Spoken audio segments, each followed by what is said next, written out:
السلام علیکم دوستو، آج ہم جو میڈیسن تیار کر رہے ہیں وہ ککر کی پھلی سے ہے۔ تو یہ پھلی جو ہے وہ دیسی ککر اس کے لیے استعمال کرنی ہے۔ اس کو کیا کرنا ہے کہ دیسی ککر کی کچھ پھلیاں آپ اتار لیں۔ ان پھلیوں کو اتارنے کے بعد ان کو جو ہے وہ دھوپ کے بغیر چھاؤں میں خشک کر لیں۔ خشک کرنے کے بعد آپ ان کو اپنے پاس محفوظ کر لیں۔ تو یہ پھلیاں جو ہے یہ بہت زیادہ قیمتی ہیں، یعنی کہ ان سے جو ہے وہ بہت زیادہ بیماریوں میں یہ استعمال کی جاتی ہیں۔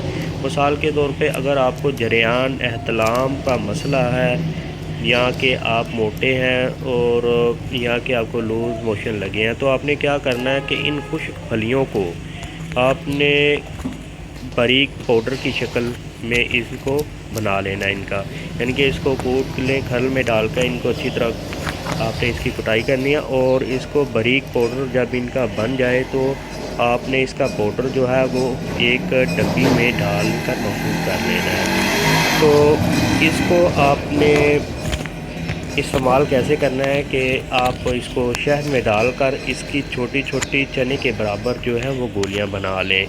اگر آپ چنے کے برابر اس کی گولیاں بنا لیں یا اس کو کیپسول کی شکل میں آپ اس کو محفوظ کر لیں اپنے پاس، تو اس کو استعمال ایسے کرنا ہے کہ رات کا کھانا کھانے کے بعد، یعنی کہ کھانا کھانے کے 1 گھنٹہ یا 2 گھنٹے بعد آپ نے اس کو دودھ کے ہمراہ استعمال کرنا ہے۔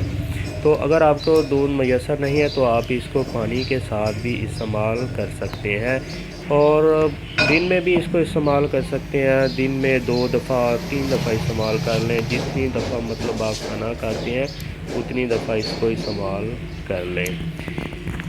تو اس کا جو ہے وہ رزلٹ بہت